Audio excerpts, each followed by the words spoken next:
113 number का page है। अध प्रवृत्तकरण की चर्चा चल रही है। दूसरा 113 का पहला पैराग्राफ है। यथा क्या चारित्र होने पर द्रव्यानुयोग और कर्णानुयोग दोनों की अपेक्षा शुद्धोपयोग है, परंतु नीचे के गुणस्थानों में चौथे, पांचवें आदि द्रव्यानुयोग की अपेक्षा से कभी कभी शुद्धोपयोग होता है, परंतु कर्णानुयोग की अपेक्षा से सदा ही कषाय अंश का सद्भाव होने से शुद्धोपयोग नहीं होता। इसलिए द्रव्यानुयोग की कथन पद्धति कर्णानुयोग से मिलाने पर कभी मिलती है तो कभी नहीं मिलती है। ये द्रव्यानुयोग और कर्णानुयोग में फर्क आता है। कर्णानुयोग एक एक समय के परिणामों की अपेक्षा से कथन करता है, इसलिए कर्णानुयोग नीचे के गुणस्थानों में शुद्धोपयोग मानता ही नहीं है।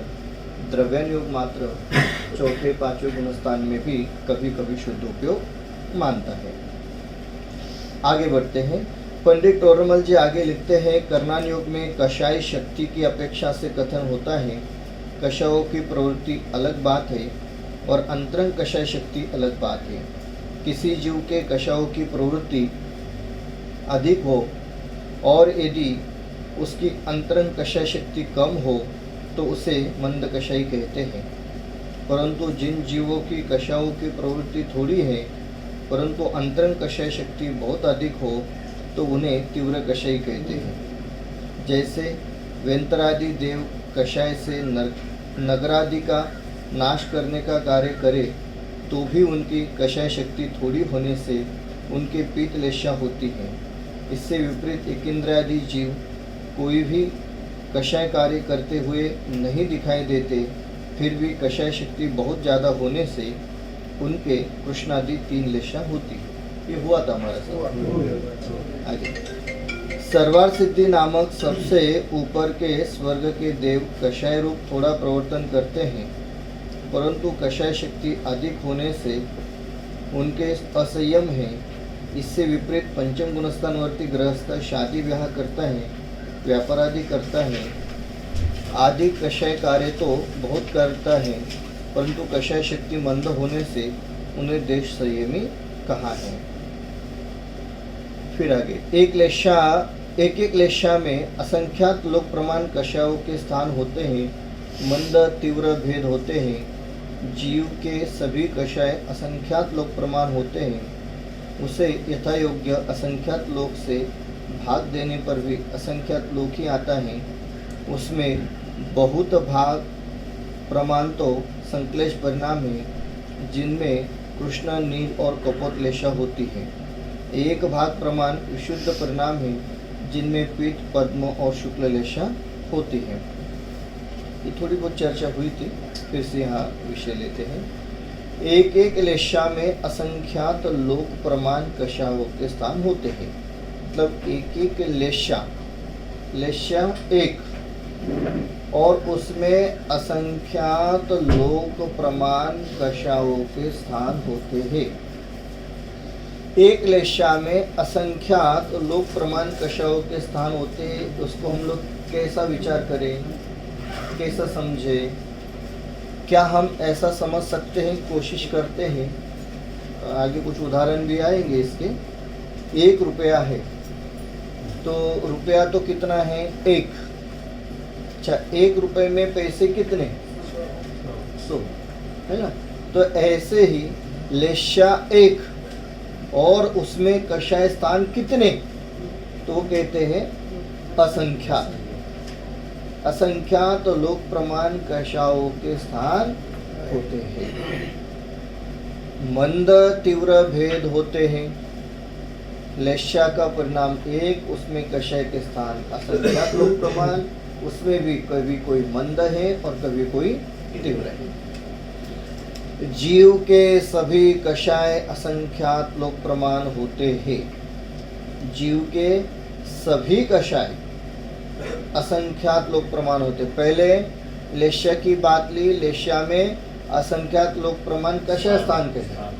अब कषाय असंख्यात लोक प्रमाण है, उसे यथायोग्य असंख्यात लोक से भाग देने पर भी असंख्यात लोक ही आता है। मतलब जो असंख्यात लोक प्रमाण कषय स्थान है, उस असंख्यात लोक प्रमाण कषय स्थान को यदि यथायोग्य असंख्यात लोक से भी भाग देवे तो भी असंख्यात लोक ही आता है। मतलब असंख्यात लोक प्रमाण कषय स्थान होते हैं। उसमें बहुभाग प्रमाण तो संक्लेश परिणाम है, जिनमें कृष्णा, नील और कपोत लेशा होती है। बहुभाग प्रमाण मतलब बहुत भाग में हमारे 3 प्रकार के लेशा के परिणाम पाए जाते हैं, कृष्ण, नील और कपोत। और कषय की अपेक्षा से देखा जाए तो संक्लेश परिणाम ही अधिक होते हैं। एक भाग प्रमाण विशुद्ध परिणाम है, जिनमें पीत, पद्म और शुक्ल लेशा होती है। और उसमें एक भाग प्रमाण मतलब बहुभाग में तो संक्लेश है और एक भाग प्रमाण में विशुद्ध परिणाम है, जिसमें पीत, पद्म और शुक्ल लेशा होते हैं। संक्लेश परिणामों में किसी एक लेशा में तीव्र संक्लेश को तीव्र कषाय और संक्लेश की हानि को मंद कषाय कहते हैं। परंतु विशुद्ध परिणामों में किसी एक लेशा में विशुद्धि की वृद्धि को मंद कषाय और विशुद्धि की हानि को तीव्र कषाय कहते हैं। ये चर्चा हमारी हुई थी, फिर भी एक बार दोबारा हो रही है। कह रहे हैं संक्लेश परिणामों में किसी एक लेशा में तीव्र संक्लेश को तीव्र कषाय, परिणाम चल रहे संक्लेश, उसमें एक लेशा, उस एक लेशा में कोई तीव्रता, सो उस तीव्रता को हम कहेंगे तीव्र कषाय। और संक्लेश की हानि को मंद कषाय।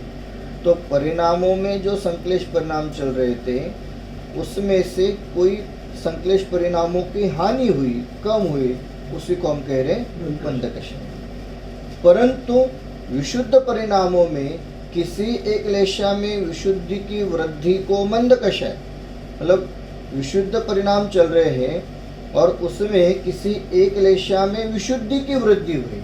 लेशा में विशुद्धि की वृद्धि का मतलब पीत से पद्म में चले गए, तो कहते वृद्धि को मंद कषाय और विशुद्धि की हानि को तीव्र कषाय कहते हैं। यदि कृष्ण, नील, कापोत की ओर आ रहे हैं तो कहेंगे तीव्र है, और पीत, पद्म, शुक्ल की ओर बढ़ रहे हैं तो कहते हैं मंद है। एक की अपेक्षा एक मंद है या फिर तीव्र है। ऊपर के उदाहरण में सर्वार्थ सिद्धि के देवों को 3 कषाय चोकड़ी विद्यमान है, अप्रत्याख्यानावरण, प्रत्याख्यानावरण और संजलन। और पंचम गुणस्थानवर्ती जीव को 2 कषाय चोकड़ी विद्यमान है, प्रत्याख्यानावरण और संजलन। अप्रत्याख्यानावरण में कषाय शक्ति अधिक है, वह किंचित भी त्याग के परिणाम नहीं होने देता। क्योंकि सर्वार्थ सिद्धि वालों के तो शुक्ल लेशा ही होती है, प्रत्याख्यानावरण में उससे कषाय शक्ति कम है, उसके कारण पंचम गुणस्थानवर्ती को थोड़ा त्याग तो हो सकता है, परंतु सकल संयम नहीं होने देता। इसलिए पितादि 3 लेशा होने पर भी वहाँ देश संयम कहाँ है। ये सर्वार्थ सिद्धि वाला उदाहरण जो दे रहे हैं वो लेशा और कषाय इनकी अपेक्षा से वर्णन हो रहा है। लेशा में देखा जाए तो हमें बड़ी मंदता नजर आती है, परंतु कषाय की अपेक्षा से देखा जाए तो वहाँ तीव्रता है। जैसे उदाहरण में विचार करें तो वो कह रहे हैं कि भाई जो सर्वार्थ सिद्धि के देव है उनकी 3 कषाय चौकड़ी का उदय चल रहा है, एक कषाय चौकड़ी का अभाव है सर्वार्थ सिद्धि वालों के, ठीक है। और यदि पंचम गुणस्थानवर्ती श्रावक की अपेक्षा से विचार करें तो पंचम गुणस्थानवर्ती श्रावक के 2 कषाय चौकड़ी का अभाव है, 2 कषाय चौकड़ी का सद्भाव है। लेशा की अपेक्षा से विचार करने पर सर्वार्थ सिद्धि वाले देवों के मात्र शुक्ल लेशा ही होती है, और पंचम गुणस्थानवर्ती की अपेक्षा से विचार करें तो उनकी अन्य प्रकार की भी लेशाएं पाई जाती है। परंतु कषाय की अपेक्षा से देखा जाए तो पंचम गुणस्थानवर्ती की कषाय कम है और सर्वार्थ सिद्धि वाले की कषाय अधिक है। इसलिए पीतादि 3 लेशा होने पर भी वहाँ देश संयम कहा। मतलब पीतादि कह रहे, सर्वर सिद्धि वाले को तो शुक्ल ही है, यहाँ तो पीत भी है पद्म भी है, फिर भी इनके देश संयम कहा है। तो कषाय ही मुख्य आधार है, लेशा का आधार नहीं। पंडित टोडरमल जी कहते हैं कषायों की भांति योग के बारे में भी ऐसा ही है। योग की प्रवृत्ति अलग बात है और कर्माकर्षण योग शक्ति अलग बात है। कर्माकर्षण शक्ति का अर्थ है कर्म को आकर्षण करने की योग शक्ति, जिसे भाव योग कहते हैं। किसी जीव के मन वचन काया की प्रवृत्ति क्रिया बहुत थोड़ी दिखाई देती है, परंतु कर्माशक्ति की शक्ति की अपेक्षा से उसके योग अधिक है। इसके विपरीत किसी जीवों की यह प्रवृत्ति प्रयत्न अधिक दिखाई देते हैं, परंतु कर्माकर्षण शक्ति अल्प होने से अल्प योग कहा है। जैसे केवली भगवान गमनादि क्रिया से रहित है, उन्हें योग अधिक है, और द्विंद्रियादिक जीव गमनादि करते हैं तो भी उनके योग अल्प है। क्या कहना चाह रहे इसमें? टोडरमल जी का एक रेफरेंस दे रहे हैं, ये मेरे हिसाब से मोक्षवार प्रकाशक का तो नहीं है रेफरेंस, ये अन्य कोई ग्रंथ का ही रेफरेंस होगा। कह रहे कषायों की भांति योग के बारे में भी ऐसा ही है। मतलब जैसा कषायों के यहाँ कहा है वैसे योग के यहाँ भी। योग की प्रवृत्ति अलग बात है और कर्माकर्षण योग शक्ति अलग बात है। योग की प्रवृत्ति मन वचन काया का जो योग है वो, और कर्माकर्षण योग शक्ति ये अलग बात है। कर्माकर्षण शक्ति का अर्थ है कर्म को आकर्षण करने की योग शक्ति, जिसे भाव योग कहते हैं। अब ये भाव योग आगे केवली में काम आने वाला है। तो कह रहे हैं कि भाव योग कहो या कर्माकर्षण की शक्ति कहो, किसी जीव के मनोवचन काय की प्रवृत्ति क्रिया बहुत थोड़ी दिखाई देती है, मतलब बहुत अल्प है, परंतु कर्माकर्षण की शक्ति अपेक्षा से उसके योग अधिक है। क्यों? क्योंकि उसका भाव योग अधिक है, भले ही द्रव्य योग कम है। इसके विपरीत किसी जीवों की यह प्रवृत्ति प्रयत्न अधिक दिखाई देते हैं। कौन से वाले? मनोवचन काय वाले। मनोवचन काय की प्रवृत्ति क्रिया बहुत थोड़ी है, पहले वाले की थोड़ी है, फिर भी उसकी कर्माकर्षण की शक्ति अधिक है। इसके विपरीत यदि देखा जाए तो किसी के मनोवचन काय की प्रवृत्ति थोड़ी है, जीवों की यह प्रवृत्ति प्रयत्न अधिक दिखाई देते हैं, परंतु कर्माकर्षण की शक्ति अल्प होने से अल्प योग कहा है। मतलब द्रव्य योग अधिक है, भाव योग अल्प है। जैसे केवली भगवान गमनादि क्रिया से रहित है, उन्हें योग अधिक है, और द्विंद्रियादिक जीव गमनादि करते हैं तो भी उनके योग अल्प है। अब इसमें कह रहे कि केवली भगवान गमनादि क्रिया से रहित है, तो अब यहाँ कौन से गमनादि क्रिया वाली बात लेना चाह रहे हैं? द्रव्य योग या भाव योग को? द्रव्य योग, द्रव्य की अपेक्षा से कम है, क्रिया से रहित है, उन्हें योग अधिक है। अब यहाँ कौन सा योग लेना चाह रहे हैं? भाव योग अधिक है, द्रव्य योग कम है। और द्विंद्रियादिक जीव गमनादि क्रिया करते हैं, द्रव्य योग ज्यादा है, हाँ, तो भी उनके योग अल्प है, तो उनके कर्माकर्षण की शक्ति कम है। अब यहाँ अर्यंतों के कर्माकर्षण की शक्ति ज्यादा है, और ये संसारी जीवों की कम है। परंतु केवली के वीर्यापत आश्रय होने के कारण से आकर्षण कितना भी हो तो बंधन नहीं हो रहा है, और यहाँ ईर्यापत आश्रय न होने के कारण से अल्प भी आ रहे हैं तो भी बंधन हो ही रहा है। केवली भगवान के अर्यंतों के भाव भाव योग ज्यादा रहने के लिए उनकी कर्म ज्यादा आते लेकिन बनते दुनिया नहीं। पद है। बनते नहीं। ये जो 13वें गुणस्कंध की बात है ना, 13वें गुण। 13वें और गुण। आगामी कर्म की बात है ये। जी जी।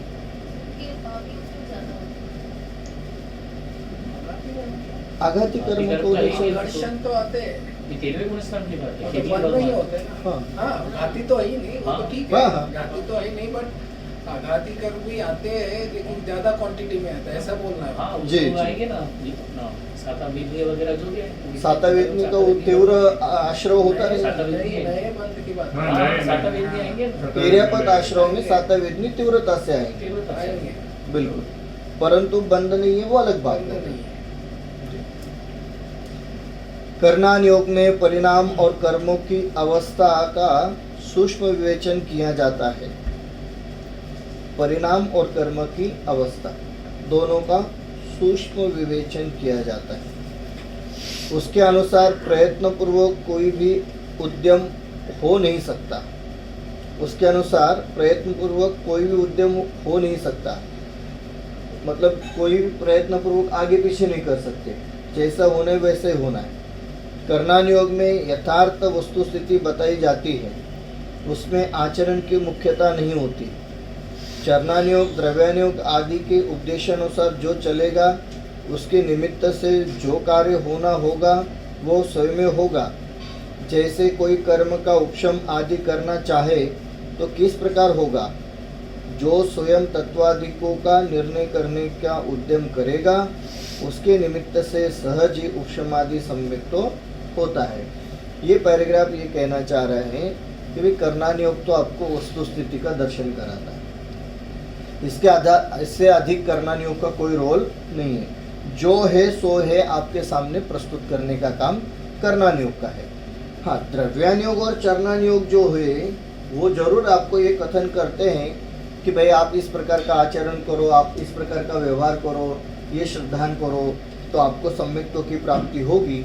तो उन्होंने कहा कि होगी तो होगी, हम मना तो नहीं कर रहे, परंतु हम ये कहना चाहते हैं कि कर्णान योग अपनी व्यवस्था लेकर के चलता है, द्रव्यान योग चरणान योग की व्यवस्था अलग होती है। इसलिए कर्णान योगानुसार जैसा है वैसा जान लेना, परंतु प्रवृत्ति तो बुद्धि गोचर जिससे भला होगा वैसी करना। मतलब कर्णान योग की अपेक्षा या कर्णान योग को जानकर समझकर ऐसा न समझ लेना कि भाई ये हो ही नहीं सकता है। कुछ है। अब जब कर्म होने ही है, होने हैं, बनने असंख्यात लोक प्रमाण होने हैं तो होने, ऐसा समझ करके निश्चयवासी नहीं होना, उसको छोड़ नहीं देना। ठीक है, कर्णान योग अपनी अपेक्षा से चल रहा है, पर बुद्धि गोचर तो द्रव्यान योग और चरणान योग है। सो द्रव्यान योग और चरणान योग की अपेक्षा से प्रयत्न करना। फिर कहते हैं ऐसा यहाँ आ रहा है कि क्रमबद्ध पर्याय का जो टॉपिक है ये कर्णान योग की अपेक्षा से मेन है। द्रव्यान योग में है, क्रमबद्ध है तो है ही, पर द्रव्यान योग में उतनी उसकी मुख्यता नहीं है। जी, द्रव्यान योग ये कहेगा कि आप भाव शुद्ध रखो तो आपको सम्यक तो होगा ही होगा। तो वहाँ एक प्रकार से थोड़ा कर्तृत्व की मुख्यता से कथन हो रहा है। थोड़ा तो पुरुषार्थ का जी। उसमें काम आता है द्रव्यान योग के इसमें। जी, लेकिन जी। कर्णान योग में तो क्रमबद्ध पर्याय को छोड़ दिया है। बिल्कुल बिल्कुल, कर्णान योग क्रमबद्ध पर्याय को ही लेकर के चल रहा है, कह रहा है जब जैसा परिणाम होना है वैसा होना ही होना है। सिर्फ एक एंगल है कि पूर्व में बांधे हुए कर्म में भी उथल पाथल हो सकती है अब के पुरुषार्थ होना से। तो होना ही है, ऐसे अरे क्रमबद्ध पर पर्याय में है तो वो एक एंगल से थोड़ा यार ये जो पुरुषार्थ का दिया पैराग्राफ है, है, वरना वो तो क्या है जो बांध लिए मतलब वो ऐसे के वो तो वैसे ठीक है, नहीं वो है। तो सही बात है। तो आप उसमें मतलब कर्णान योग कैलकुलेशन पर चल रहा है, जो वो जैसा भाव करेगा उसकी अपेक्षा से कैलकुलेशन नहीं होगा। होना, ये event बराबर। होना है, वो यह संपूर्ण विवेचन मोक्ष मार्ग प्रकाशक ग्रंथ के 8वें अधिकार में है। पर तुम पूछोगे यदि प्रयत्न अथवा पुरुषार्थ द्रव्यान योग अनुसार तत्व जानकर तत्व निर्णय करने का ही है तो कर्णान योग जानना ही क्यों, बिना वजह समय और शक्ति को अपव्यय क्यों करे। बेटियों, हमें जिसमें रुचि है ऐसे मोक्ष मार्ग का सर्वांगीण स्वरूप जानने की जिज्ञासा भी सहज ही होती है। दुनिया भर की अन्य घटनाओं को जानने का रस कम होकर सत्य स्थिति जानने का उत्साह होना स्वाभाविक है। जिन्हें क्रिकेट में रुचि है, क्या उन्हें मैच किसने जीती इतना ही सुनकर समाधान होता है? वे लोग तो दिन भर टीवी के सामने बैठकर शुरू से अंत तक मैच देखते हैं, दोबारा हाइलाइट्स देखते हैं, पुनः पुनः उसी विषय पर एक दूसरे से बातचीत करते हैं। मेरे जैसे किसी को प्रश्न उठता है कि एक गेंद को उछालने में इतने सारे खिलाड़ी दौड़ धूप करते हैं और उन्हें देखते हुए लाखों जीव ऊपर नीचे होते हैं, हर शौक मनाते हैं, ऐसा उसमें क्या है? इस पर कोई क्रिकेट रसिक उत्तर देगा, अरसिकेषु कवित्व निवेदनम शिरसि मालिक मालिक मालिक। अर्थात हे भगवान, जिसे काव्य साहित्य विनोद आदि में रस नहीं, उसकी रुचि नहीं, उसे काव्य क्या है समझाना मेरे नसीब में कभी मत लिखना। परंतु यहाँ तो जिसे कर्णानुयोग में रस या रुचि नहीं है, ऐसे जीवों को भी उन्हीं के कल्याण हेतु कहने का मन होता है कि हे जीव, तुम क्या कर रहे हो इसकी तुम्हें खबर नहीं है। अनादि कर्म बंध में फंसकर निरंतर कर्म बंधन का ही कार्य तुम कर रहे हो। देखो, इसमें से छूटने का मार्ग अत्यंत सरल, सुलभ और सहज है। सुनो, तुम तो केवल तत्व विचाराधिक का कार्य करो। कर्म में ये सारे अवस्थान्तर स्वयं होंगे। तुम्हें सम्यक्त्व की प्राप्ति होगी। तुम्हारे कर्म बंधन ढीले पड़ेंगे। पूर्व बंध पाप कर्म शक्तिहीन होंगे, उनकी स्थिति भी घटेगी, परंतु पुण्य कर्मों की शक्ति बढ़कर तुम्हें उनका फल भी मिलता रहेगा तथा उनका भी नाश होकर तुम्हें शीघ्र मोक्ष की प्राप्ति होगी। मतलब ये पैराग्राफ हमें इस दिशा में लेकर के चल रहा है कि कर्णानुयोग का अध्ययन क्यों करना है। जब द्रव्यानुयोग और चरणानुयोग से काम चल रहा है तो कर्णानुयोग में हम लोग इतना विचार श्रम बुद्धि क्यों लगाए? तो कह रहे हैं कि ऐसा नहीं है, और यदि सच्ची रुचि है तब तो फिर निश्चित ही उससे संबंधित सारे विषय जानने की इच्छा भी होती है और होनी भी चाहिए।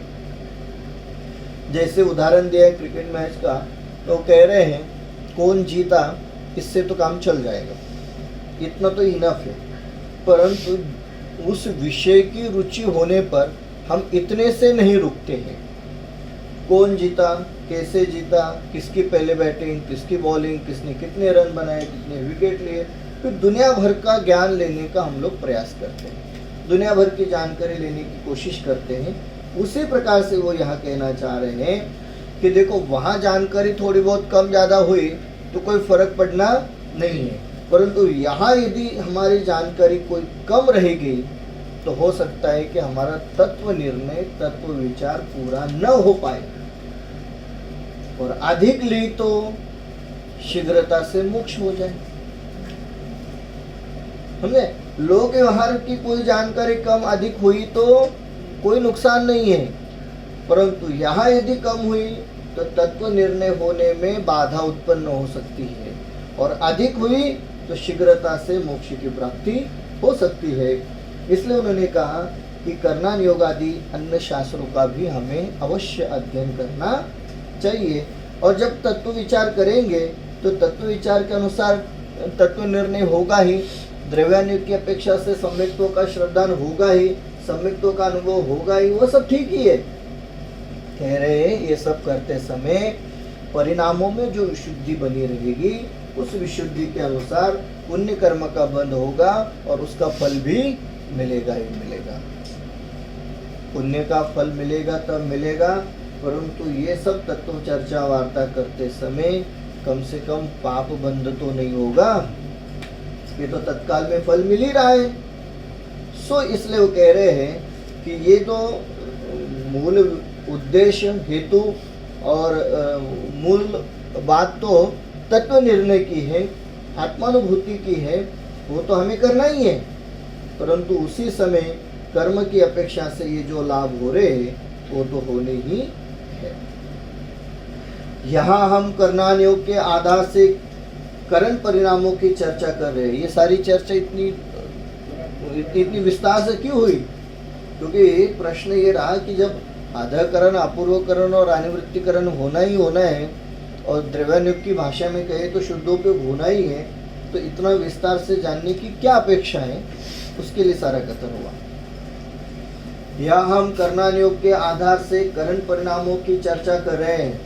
पूर्वोक्त 4 लब्धि पूर्वक जीव करण परिणाम मानता है, अर्थात जैसे आचार्य की भाषा में कहना हो तो आध्यात्म भाषा में निज शुद्धात्म भावना रूप सविकल्प स्वसंवेदन ज्ञान द्वारा और आगम भाषा में अध प्रवृत्तकरण, अपूर्वकरण और अनिवृत्तिकरण, इन 3 करण परिणामों द्वारा आत्मा में लीन होता है, एकाग्र होता है।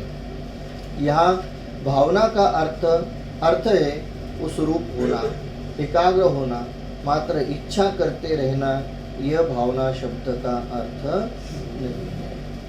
कहते हैं यहाँ हम जो भी चर्चा कर रहे हैं वो कर्णान योग के आधार से करण परिणामों की चर्चा कर रहे हैं, जिसमें अधकरण, अपूर्वकरण और अनिवृत्तिकरण तीनों की हम लोग चर्चा करें।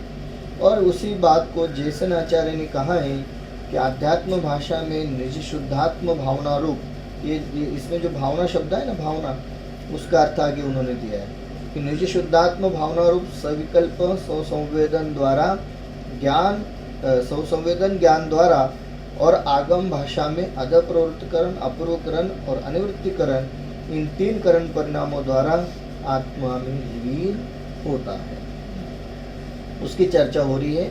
एकाग्र होता है, उसकी बात हो रही है।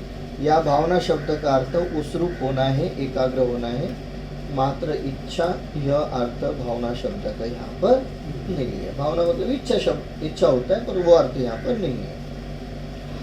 पंडित टोडरमल जी मोक्ष मार्ग प्रकाशक में लिखते हैं, वापस वर्ड एक सविकल्प वर्ड यूज किया, विकल्प नहीं, सविकल्पात्मक ज्ञान से आपको निर्विकल्प में जाना है। हाँ, जी, तो सविकल्प स्वसंवेदन ज्ञान द्वारा अपने को निज शुद्धात्मा का आश्रय लेना।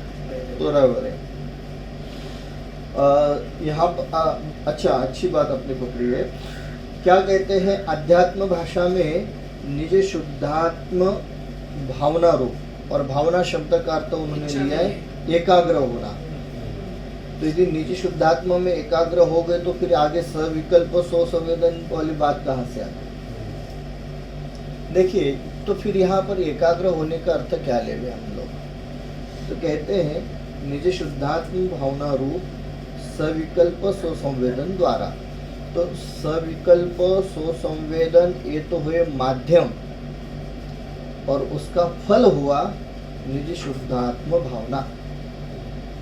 तो सविकल्प मतलब अभी जो हम लोग कह रहे हैं सविकल्प, और थोड़ा ऐसा कह सकते थे कि अपन प्रायोग्य लब्धि या करण लब्धि तक सविकल्प नहीं रहते हैं।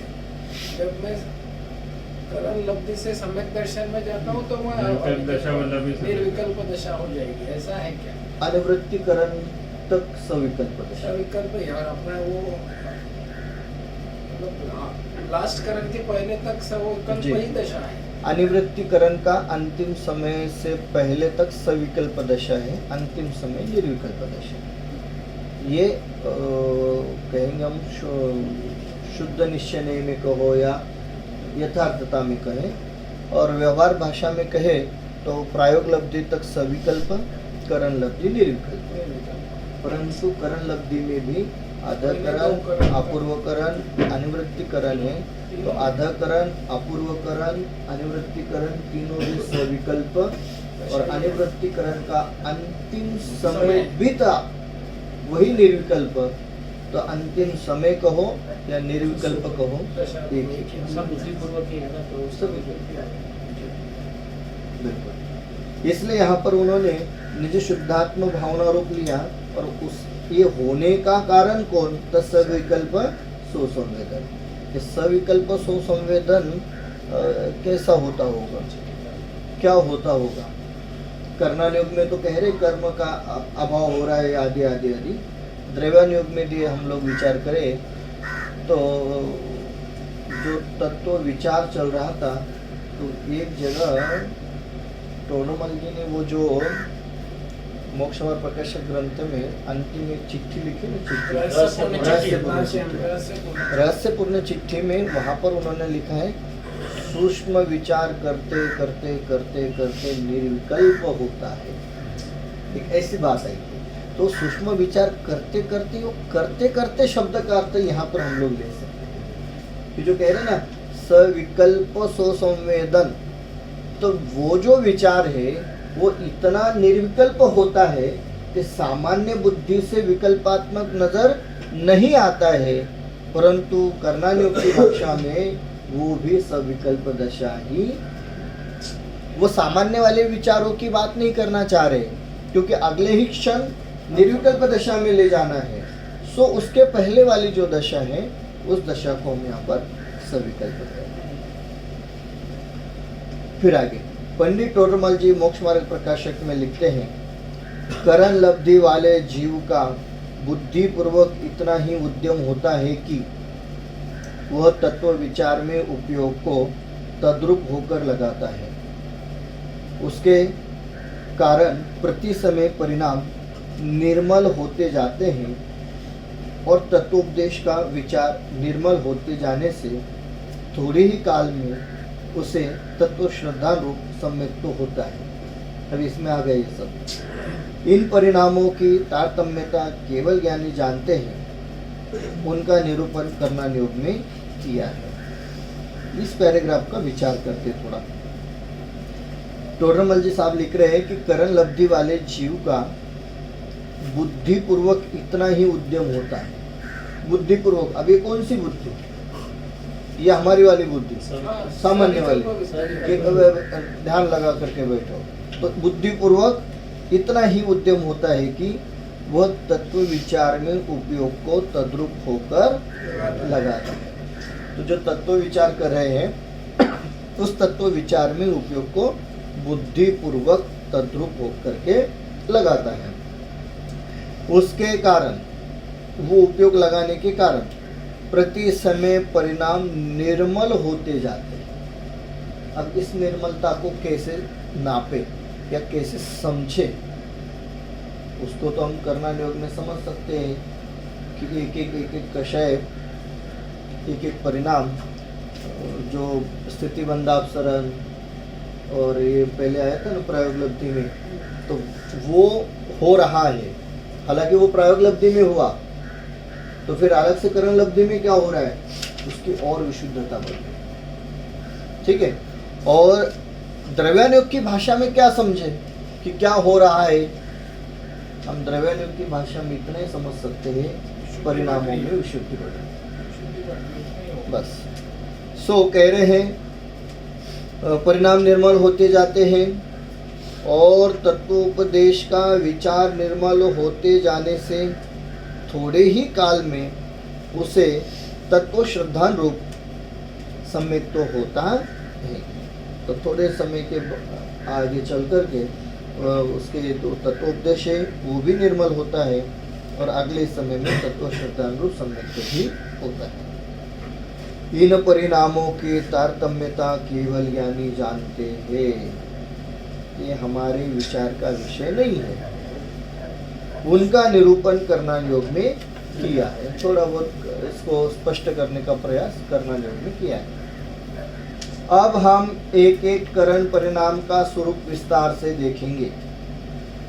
तत्व विचार और तत्व निर्णय में उपयोग लगता है, तब जीव के परिणाम अनंत गुना विशुद्ध होते जाते हैं।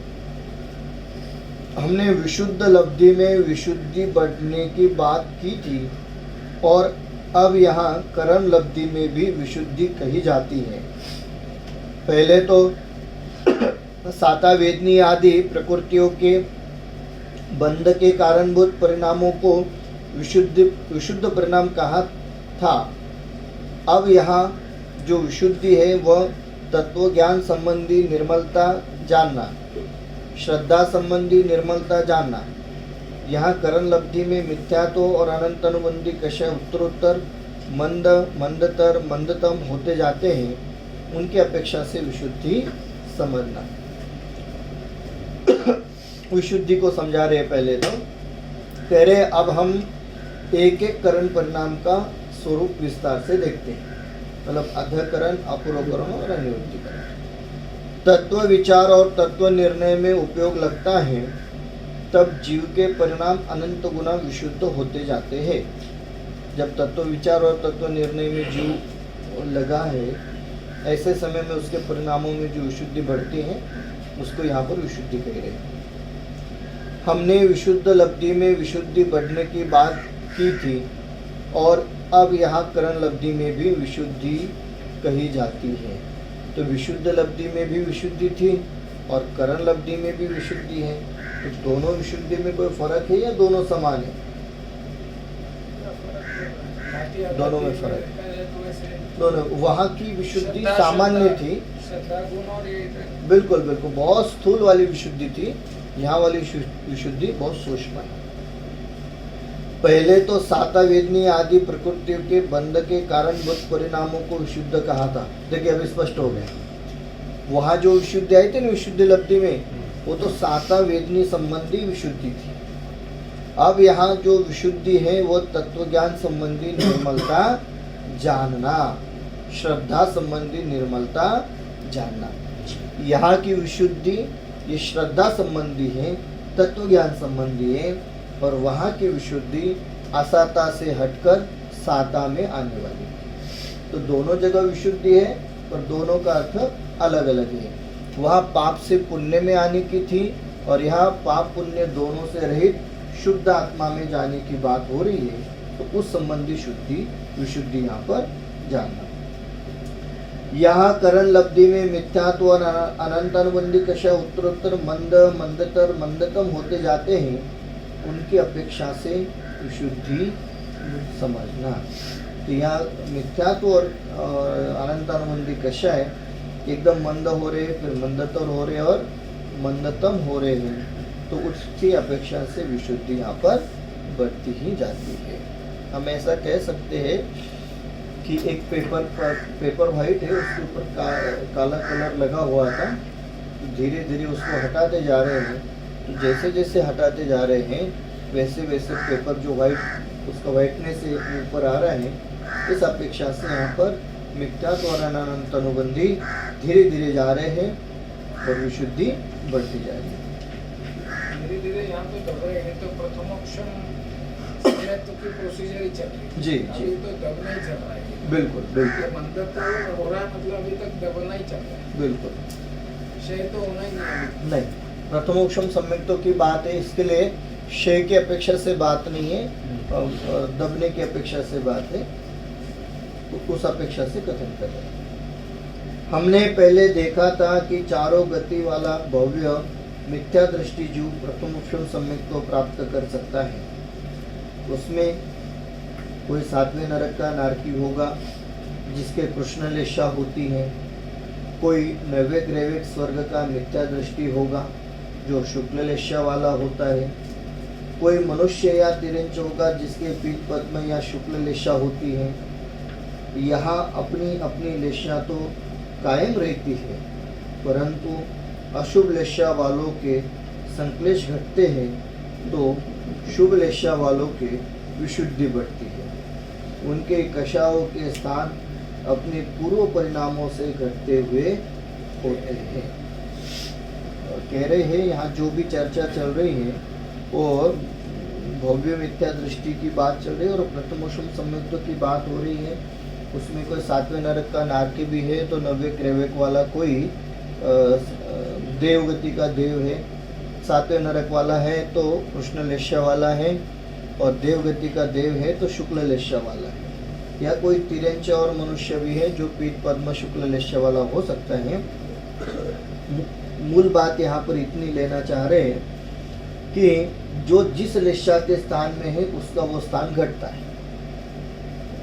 यदि कृष्ण लेशा वाला है तो उसकी कृष्ण लेशा कम हो करके उसको सम्यक्तों की ओर वो बढ़ रहा है, और शुक्ल लेशा वाला भी है तो फिर वही वाली बात याद कर लेना थोड़े समय पहले कि एक एक लेशा में असंख्यात कषाय स्थान होते हैं, असंख्यात लोक प्रमाण कषाय स्थान होते हैं, तो उसमें ही घटना बढ़ना हो रहा है। बढ़ना तो नहीं हो रहा है, विशुद्धि बढ़ना है और कषाय के स्थान घटना है। कषाय के स्थान घटना है, अभी ये करण लब्धि में हो रहा, प्रायोग्य भी नहीं होगा उसके, वहाँ भी तो वहाँ भी होगा ना, वो तो पहले स्थिति बंध अपसरण और रस सब लिया है, उसमें तो हुआ ही। उसके बाद भी जो बचे उसमें भी ये घटना हो रहा है, हाँ, उसके बाद बचे हुए उसमें घटना हो रहा है। मतलब हम कह सकते हैं मोटा मोटा घटना तो पहले हो गया है। हाँ, शुद्धि हो प्रकृति गई। बंधापसरण, स्थिति बंधापसरण, असंख्यत गुण श्रेणी, सॉरी ये गुण संक्रमण और सब लिया था पहले। कांडक घात ये वो सब। हाँ, स्थिति कांडक घात, अनुभव कांडक घात, तो उसमें तो उन सबको पहले ले लिया। अब जो बचा है उसमें ये सब कम हो रहा है। तो वो सत्ता में ज्यादा हो रहा है सब, ये उदय में हो रहा है। ये भी जो घात कंडक घात होता है ना, वो सत्ता में पड़े हुए में होता है, उदय वाले की बात नहीं है वहाँ। यहाँ मेनली उदय की बात है कि अभी जो उदय में आ रहे हैं या अभी जो बंद हो रहे हैं उसकी बात चल रही है। अधकरण, अपूर्वकरण और अनिवृत्तिकरण का जो इफेक्ट है वो उदयावली पर हो रहा है, और उसके प्रायोग लब्धि तक का जो इफेक्ट था वो सत्ता पर हो रहा था। फिर भी उन समस्त जीवों में तत्व ज्ञान की निर्मलता रूप शुद्ध परिणामों में प्रारंभ में समानता या असमानता होती है, और अनिवृत्तिकरण में सबके परिणाम एक से विशुद्ध होते हैं, समान होते हैं।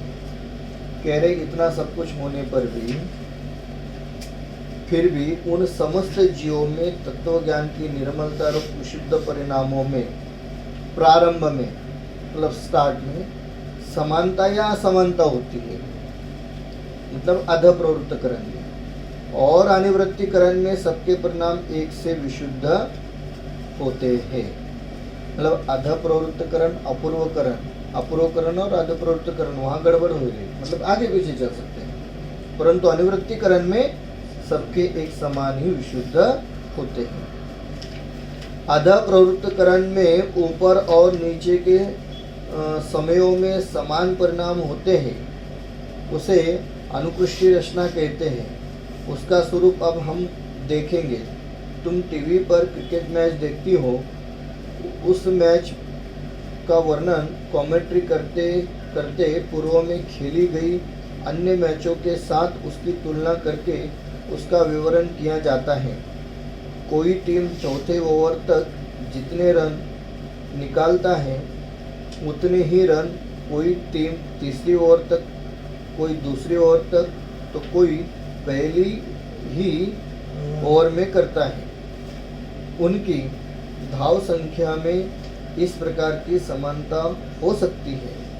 उसी प्रकार यहाँ त्रिकालवर्ती अनंत जीव जो अधप्रवृत्तकरण मानते हैं, उनके परिणामों में प्रथम, द्वितीय आदि समयों में समानता हो सकती है।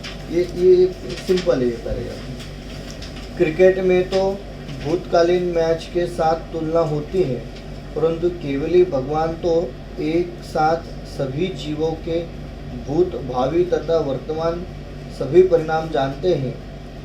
उन परिणामों की विशुद्धि देखेंगे तो अलग अलग जीवों में अलग अलग परिणामों की संख्या असंख्यात लोक प्रमाण होती है। वहाँ तो चलो ठीक है, आगे पीछे की मैच से होता है, केवल कि यहाँ पर वर्तमान, भूत, भावी सभी एक साथ होता है, इसलिए सभी परिणामों को एक साथ देखने पर अलग अलग जीवों में अलग अलग परिणामों की संख्या असंख्यात लोक प्रमाण देखने में आती है। अध प्रवृत्तकरण के अंतर्मुहूर्त काल के प्रति समय में परिणामों की संख्या विशिष्ट होती है। अध प्रवृत्तकरण के अंतर्मुहूर्त काल के प्रति समय में परिणामों की संख्या, पहला अध प्रवृत्तकरण, उसमें अंतर्मुहूर्त का काल, उसमें प्रति समय के परिणाम और परिणामों की संख्या विशिष्ट होती है, मतलब एक विशिष्टता लिए होती है। उसमें पहले समय में जितने परिणाम हो सकते हैं उनसे दूसरे समय में विशुद्धि तो अनंत गुना बढ़ती ही है, परंतु परिणामों की संख्या में विशिष्ट वृद्धि होती है। कह रहे उसमें पहले समय में जितने परिणाम हो सकते हैं उनसे दूसरे समय में विशुद्धि तो अनंत गुना बढ़ती है, परंतु परिणामों की संख्या में विशिष्ट वृद्धि होती है। मतलब विशुद्धि भी बढ़ रही है और परिणामों की संख्या में विशिष्टता आ रही है। तीसरे समय में विशुद्धि उससे भी अनंत गुना होती है और उनकी संख्या में वैसी ही समान वृद्धि होती है। प्रति समय संख्या में समान वृद्धि होती है, इसे चय कहते हैं। इस तरह सभी समयों के कुल परिणामों की संख्या असंख्यात्मक प्रमाण होती है। इसका सविस्तार वर्णन जीवकांड, लब्धिसार आदि ग्रंथों में किया है। हम यहाँ स्थूल रूप से उसकी चर्चा करेंगे। अब चर्चा प्रारंभ कर रहे हैं, देखते चर्चा में क्या क्या कह रहे हैं। हम यहाँ काल्पनिक संख्याएं लेकर इस अध प्रवृत्तकरण की अनुकृष्टि रचना को समझेंगे। इनमें काल्पनिक संख्याओं द्वारा गणित को समझना अंक संदृष्टि कहलाता है, और यथार्थ संख्याओं द्वारा उसे समझना अर्थ संदृष्टि कहलाता है। ये 6 शब्द अंक संदृष्टि, अर्थ संदृष्टि, ये कहाँ से आए हैं? ये सब गोमटसार ग्रंथ में आते ही अर्थ संदृष्टि, अंक संदृष्टि तो ये शब्द बनाया गया है। अंक संदृष्टि मतलब समान अंक उसके जैसा, फॉर एग्जाम्पल उसको कहेंगे अंक संदृष्टि। और अर्थ संदृष्टि यथार्थ, जो जैसा था वैसा। ठीक है, काल्पनिक संख्याओं के आधार पर बात करना चाहते हैं। अध प्रवृत्तकरण की अंक संदृष्टि इस प्रकार है। मतलब एक पहले वाले पैराग्राफ में आए ना, परिणाम बढ़ते जा रहे, विशुद्धि बढ़ती जा रही है। विशुद्धि बढ़ने के साथ साथ कह रहे विशुद्धि तो अनंत गुना बढ़ती है, पर परिणामों की संख्या विशिष्ट वृद्धि में पाई जाती है। तो परिणामों की विशिष्ट वृद्धि क्या हो रही है और विशुद्धि में अनंत गुना बढ़ोतरी क्या हो रही है, उसको समझाने के लिए ये पैराग्राफ है। आधा प्रवृत्तकरण का काल अंतर्मुहूर्त है। ठीक है, आधा प्रवृत्तकरण का काल कितना हुआ? टाइम पीरियड अंतर्मुहूर्त। हम मानेंगे 16 समय। अब अंतर्मुहूर्त को हम कितना मान रहे हैं? 16 समय। त्रिकालवर्ती अनंत जीवों के अधकरण परिणाम असंख्यात लोक प्रमाण है। हम मानेंगे 3072। ये अंतर्मुहूर्त काल सभी का एक जितना ही होता है कि अलग अलग होता है? देखिए, अच्छा प्रश्न है। है ना पहले। अंतर्मुहूर्त काल का अर्थ क्या लेंगे? नहीं, सब आएगा ना, सभी लब्धियां अंतर्मुहूर्त होती है, ओवरऑल की अंतर्मुहूर्त होती है। नहीं। सब जीवों का। दूसरे जीव का वो भी अलग अलग ना। प्रश्न ऐसा है, वो भी अलग है। 10 लोग है, 10 लोग, 10 लोगों का अंतर्मुहूर्त काल ही रहेगा। पर क्या अंतर्मुहूर्त मतलब एग्जांपल में हम लोग 10 मिनट माने तो सबका 10 रहेगा या 11, 12, 15 सबका ऐसा? अलग अलग। सबका अलग अलग, सबका अलग अलग रहेगा, पर अंतर्मुहूर्त कहलाएगा। एक समय का ठीक है, तो हम 16 समय मान रहे हैं और परिणामों की संख्या हम लोग मान रहे हैं 3072। पहले समय में अलग अलग जीवों की विशुद्धि अलग अलग होती है। पहले समय में सबकी विशुद्धि अलग अलग। तो 16 समय में से कौन सा समय लिया हमने? पहला। सब असमान है। सबसे जघन्य विशुद्धि को हम पहले क्रमांक का परिणाम कहेंगे। उससे अधिक विशुद्धि कोई अन्य परिणाम दूसरे क्रमांक पर है, उससे भी अधिक विशुद्धि ऐसा तीसरा परिणाम है। इस प्रकार पहले समय में संभवतः ऐसे परिणाम यहाँ अंक संदृष्टि में 162 है। इन परिणामों के हम 4 खंड करेंगे, 4 ग्रुप्स बनाएंगे, परंतु पहले ग्रुप से दूसरे में एक परिणाम अधिक होगा, दूसरे से तीसरे में और एक अधिक, तथा तीसरे से चौथे में और एक अधिक।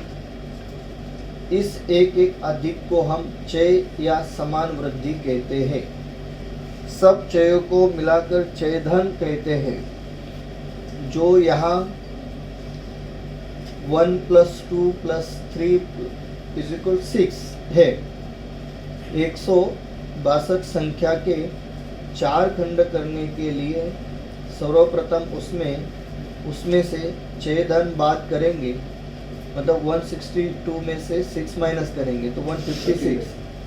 अब इनके 4 समान खंड करेंगे तो 156 को 4 से भाग करेंगे तो 39 होंगे। उसमें 6 मिलाने पर पहले समय के 4 खंड इस प्रकार होंगे 39, 40, 41, 42। इसका तात्पर्य यह हुआ कि 1 से 39 तक भिन्न भिन्न परिणामों का एक खंड या ग्रुप, 40 से 79 तक भिन्न भिन्न परिणामों के द्वितीय खंड में कुल 40 परिणाम है। तृतीय खंड में 80 से 120 कुल तक 41 परिणाम है और चतुर्थ खंड में 121 से 162 तक 42 परिणाम है। इस प्रकार पहले समय में कुल 162 परिणाम हो सकते हैं। उनमें से उसमें 4 खंड है।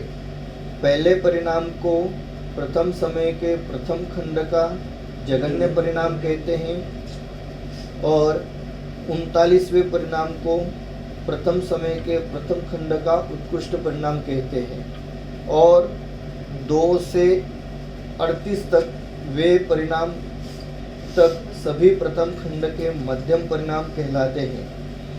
प्रत्येक खंड के जघन्य परिणाम से उसी खंड का उत्कृष्ट परिणाम अनंत गुना विशुद्ध होता है।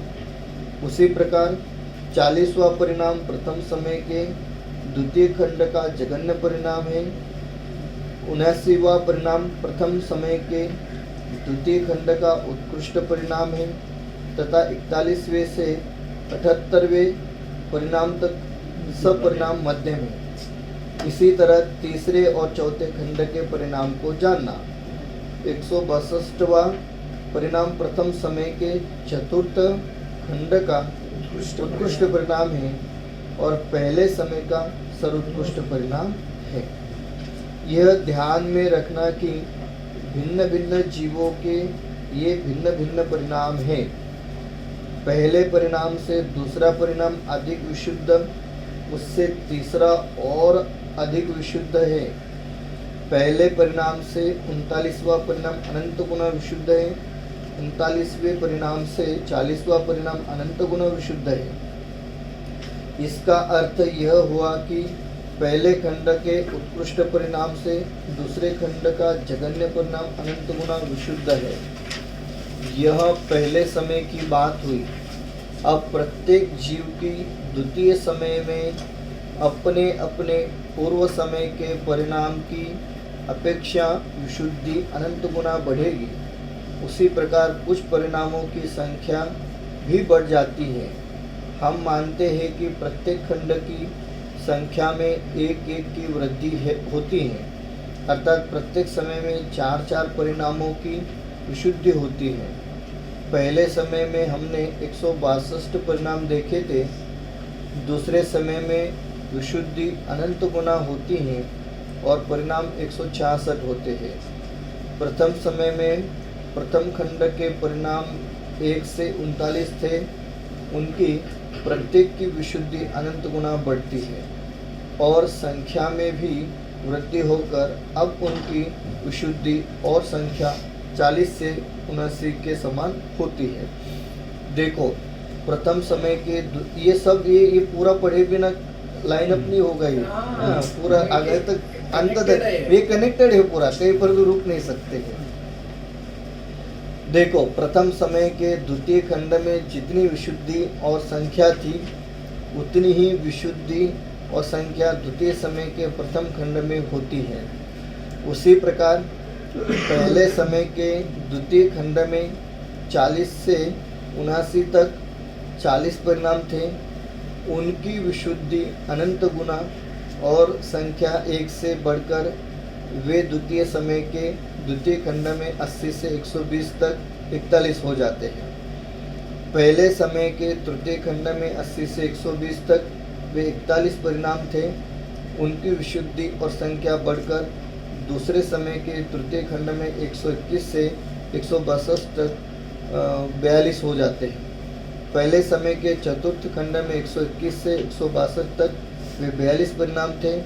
उनकी विशुद्धि और संख्या बढ़कर दूसरे समय के चतुर्थ खंड में 163 से 205 तक 43 परिणाम हो जाते हैं।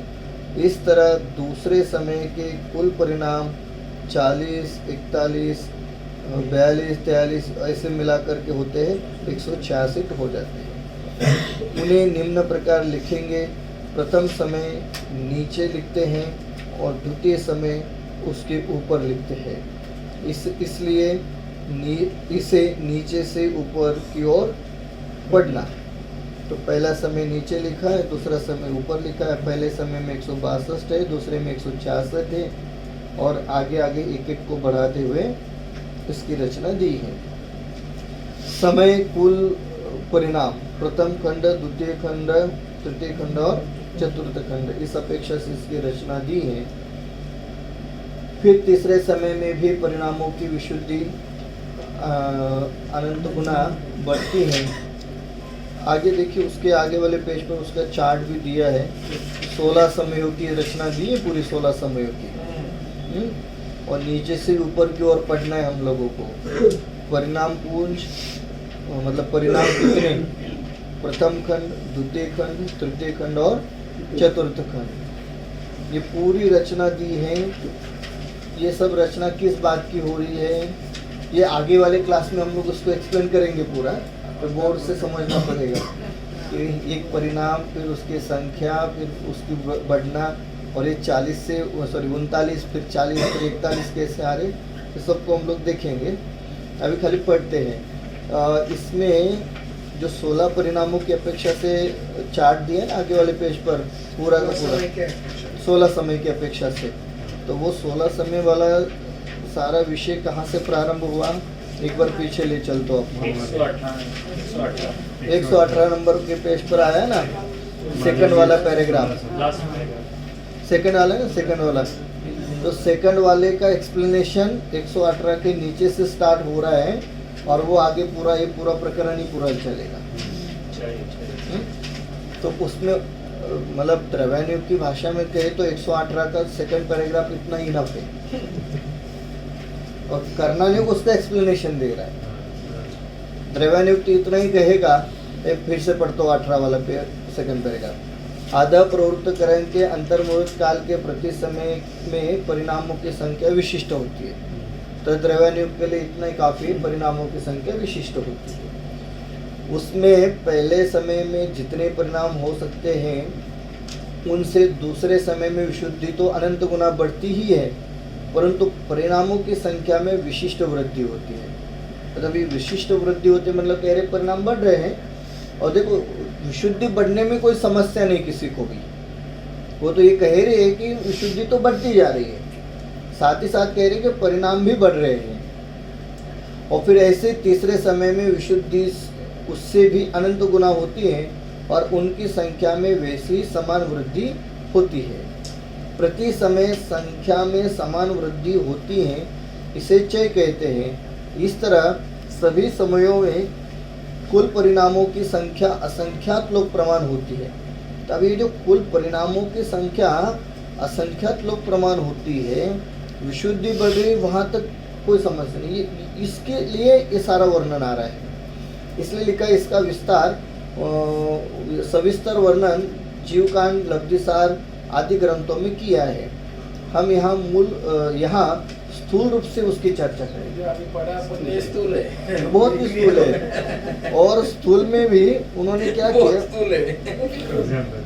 स्थूल में भी उन्होंने ये कहा कि भाई हम जो भी यहाँ वर्णन करेंगे वो अंक संदृष्टि का कर रहे हैं। अंक संदृष्टि मतलब एग्जाम्पल, फॉर एग्जाम्पल, हाँ फॉर एग्जाम्पल बात करेंगे। 16 समय अज्यूम करके उन्होंने कह दिया। हाँ, और बाकी जो एक समय का भी 4 उन्होंने खंड किए। ये थोड़ा एक समय तो सबसे छोटा पार्ट होता है, अवधि होती है। जी बिल्कुल।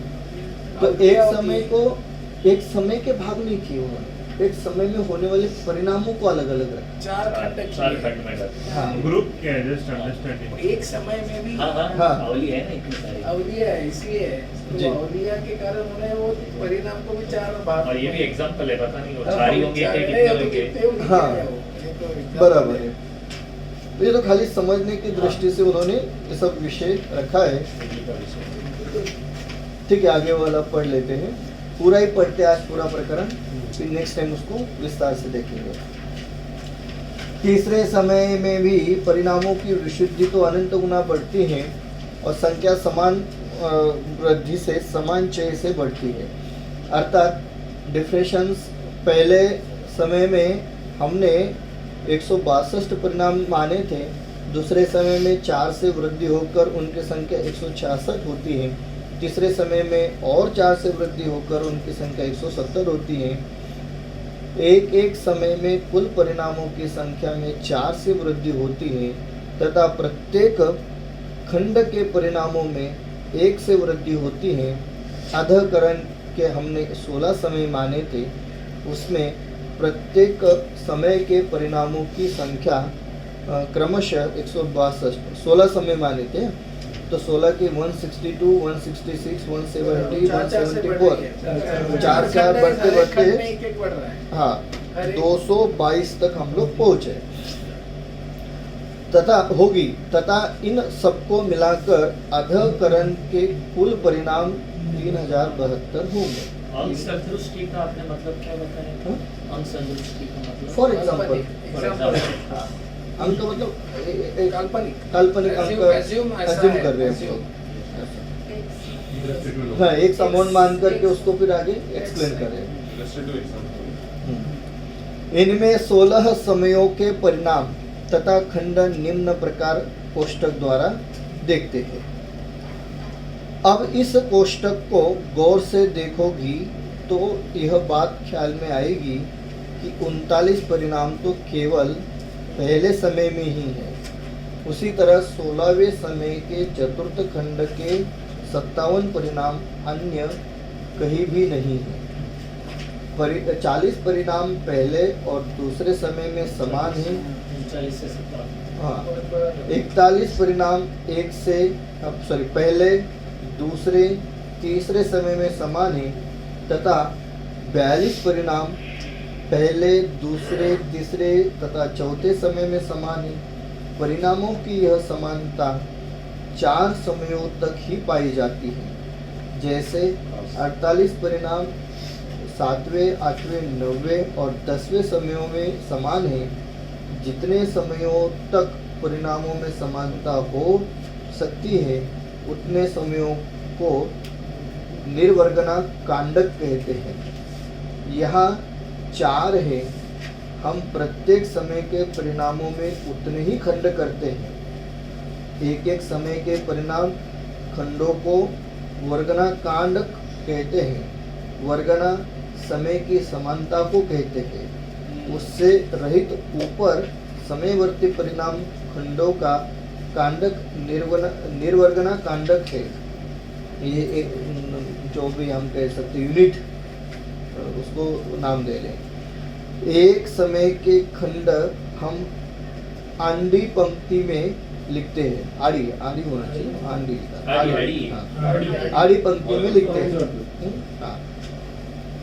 उन 4 खंडों को तिर्यक गच्छ कहते हैं और अधःकरण के 16 समय एक के ऊपर एक लिखते हैं, तो 16 को ऊर्ध्वगच्छ कहते हैं। अभी ये इसमें दिया है 122 जैसे ऊपर 16 है लिख दिया है और आड़ा भी लिखा है, 4 भी लिखा है। बराबर है। आड़े 4 आड़े से क्या होगा, समानता नजर आएगी और खड़े देखने से परिणामों की संख्या बढ़ती हुई नजर आएगी। मूल ग्रंथ पढ़ने में आसानी हो इसलिए ये शब्द मैं यहाँ लिख रही हूँ। गत 9 सालों में हमने सम्यक ज्ञान चंद्रिका के सर्वभाग तथा अर्थ संदृष्टि अधिकार का अनेक बार अभ्यास किया। ये अर्थ संदृष्टि का भाग है, अधिकार है पूरा। हाँ। एग्जाम्पल। हाँ बात किया हमने उसे पढ़ाया भी, परंतु अपनी मंद बुद्धि से उसका अर्थ स्पष्ट होते होते बहुत कठिनाई पड़ी थी। मैं नहीं चाहती कि उस कठिनता के कारण तुम ग्रंथों का पढ़ना ही कहीं छोड़ दो, इसलिए कई शब्द जानबूझकर बता रही हूँ। यह अंक संदृष्टि में 1 से 39 अंक के परिणाम अधिक विशुद्ध होते हैं, ऐसा कहा है, परंतु यथार्थ में एक एक खंड के परिणाम असंख्यात लोक प्रमाण होते हैं और उनमें षट स्थान पतित वृद्धि के असंख्यात लोक प्रमाण स्थान होते हैं। यह विषय लिखकर समझाना कठिन है, इसलिए उसकी चर्चा यहाँ नहीं करूँगी। तुम्हें जिज्ञासा हो तो अभी ज्ञान मार्गना में मैंने यह विषय विस्तार से समझाया है, उसकी कैसेट सुन लेना। नीचे के तथा ऊपर के संयोग के परिणामों की विशुद्धि तथा संख्या में समानता हो सकती है, इसे ही अनुकृष्टि रचना कहते हैं। ध्यान रखना, यह समानता भिन्न भिन्न अर्थात नाना जीवों की अपेक्षा बताई गई है। एक ही जीव की अपेक्षा तो प्रति समय विशुद्धि अनंत गुना बढ़ती जाती है तथा एक जीव का प्रति समय एक ही परिणाम होता है। अध प्रवृत्तकरण में हमने 4 आवश्यक देखे थे। समय समय प्रति अनंत गुना विशुद्धि, जीव के पहले समय से दूसरे समय में विशुद्धि अनंत गुना बढ़ती है, तीसरे समय में उससे भी अनंत गुना, इस तरह अंतर्मुहूर्त काल तक विशुद्धि प्रति समय अनंत गुना बढ़ती जाती है। दूसरा कार्य स्थितिबंधापसरण। इसका स्वरूप तो हमने प्रायोगलब्धि में देखा था, परंतु यहाँ अन्य घटते प्रमाण को लिए नया स्थितिबंध होता है। यह स्थितिबंध घटता जाता है और ऐसे हजारों स्थितिबंधापसरण होते हैं। स्थितिबंध में हर बार पल्ले के संख्यात्वा भाग इतनी घट होती है। इसके कारण अधकरण के प्रारंभ में जितना स्थितिबंध होता था, उसके संख्यात्वा भाग इतना स्थितिबंध उसके अंत में होने लगता है। जो प्रथमोक्षम संयुक्त प्राप्त करके पहले से 5 गुण स्थान में जाता है, उसके इससे भी संख्यात्वा भाग इतना स्थितिबंध होता है। जो पहले से 7वें गुण स्थान में जाता है, उसका स्थितिबंध उससे भी संख्यात्वा भाग रह जाता है। प्रशस्त प्रकृतियों में अनंत गुना बढ़ता ऐसा चतुस्थानगत अनुभाग बंद होता है। स्थितिबंध तो 7 ही प्रकृति में घटता है, परंतु अनुभाग बंद प्रशस्त में बढ़ता है तो अप्रशस्त में घटता है। प्रशस्त प्रकृतियों के अनुभाग अपेक्षा 4 प्रकार बताए थे, याद है? गुड़, खांड, शर्करा और अमृत नाम के स्पर्धक है। अध प्रवृत्तकरण की बढ़ती हुई विशुद्धि के कारण यहाँ प्रशस्त प्रकृतियों का अनुभाग प्रति समय अनंत गुना बढ़ता हुआ बनता है, जिसमें 4 प्रकार के स्पर्धक पाए जाते हैं। अप्रशस्त प्रकृतियों में अनंत गुना घटता अनुभाग बंद होता है, वह भी द्विस्थानगत होता है। लता और दारू भागवत होता है। अध प्रवृत्तकरण के पश्चात अपूर्वकरण के परिणाम होते हैं, उसकी चर्चा हम आगामी पत्र में करेंगे। ये अध प्रवृत्तकरण की चर्चा हमने की है। अब ये 16 समय वाला जो विषय है, ये विस्तार से समझने वाली बात है, उसको यथासमय हम लोग समझेंगे। फिर अपूर्वकरण और अनुवृत्तिकरण की चर्चा हम लोग करते हैं। जिनवानी स्तुति लेते हैं।